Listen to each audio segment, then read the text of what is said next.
Colorado Springs is widely known as a great place to raise a family. Good schools, plenty of green space, and no shortage of churches. But that's not how Tori sees it. My whole life, all I ever longed for was to be loved. I just wanted someone to tell me that they loved me. Raised in what she describes as an abusive home, Tori went searching in all the wrong places. She finally found a sense of belonging.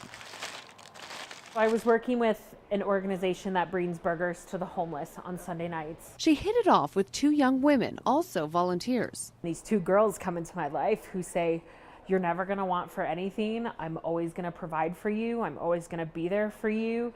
Like, you're going to get Christmases and birthdays, and we're going to celebrate you and who you are. Like, we care about you." Like, to me, like, that was everything I ever wanted. It all sounded so perfect, so innocent at first. So they suggested that we do work and, pay some bills. And to me, I was all for it. I was all for the nice car. I was all, I just wanted to keep them happy. I wanted to keep my family. Tori was no child. She was 20 when this began. Basically, I saw myself as an escort, and I never saw it as human trafficking until I actually got out of it. The women who sold her again and again soon turned violent. I wasn't allowed to eat unless I saw a certain amount of men per day. But there were also days where, I'd have to sit on the couch and hold still while she broke my toes with hammers. I ended up in the hospital about 3 or 4 different times. And my trafficker, she had a pit bull.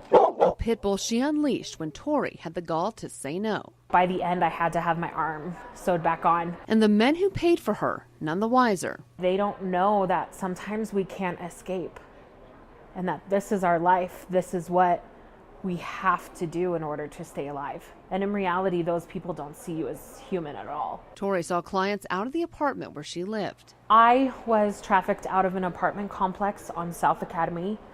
It was right across the street from a bar, so they got heavy traffic. When she went out on call, she was forced to lie down in the back seat. I've gone down to Flying Horse Ranch, where they're big, beautiful homes. I've been on South Academy. I went up to Boulder, and I've been to Vail. She says she's seen it all. It's police officers, it's judges, it's, pastors, it's teachers, it's people you'd never suspect. And she says the issue is way bigger than people think, right here in Colorado Springs. I'd say hundreds and hundreds. Some of them aren't here anymore.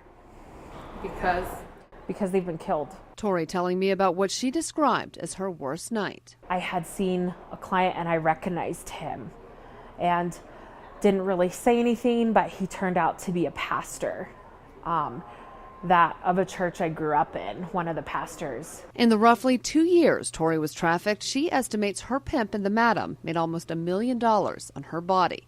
And here's what Tori was left with. None. I am broke. And one night, a revelation. Either they're going to kill me or I'm going to kill myself. And someone else suspected it too, the leader of the organization where Tori volunteered. And one of them sat me down at the McDonald's down on Wasatch on the bench outside, and he said, "They're going to kill you." He locked me in his car, and we called the Colorado Human Trafficking Hotline. And from there, it was a long, scary road. Once you go in, it's like a game, you get out and you probably die trying. As is often the case in stories like this. My case was investigated for a year, and then it was dropped because of insufficient evidence. And the cycle continues. My heart's broken because I know that they're out doing it to someone else. As for Tori, she can't erase the past. She'll have a criminal record for the rest of her life. But things are finally looking up. She's now helping other girls just like her. I got to a place where I could finally say, I'm okay. I won.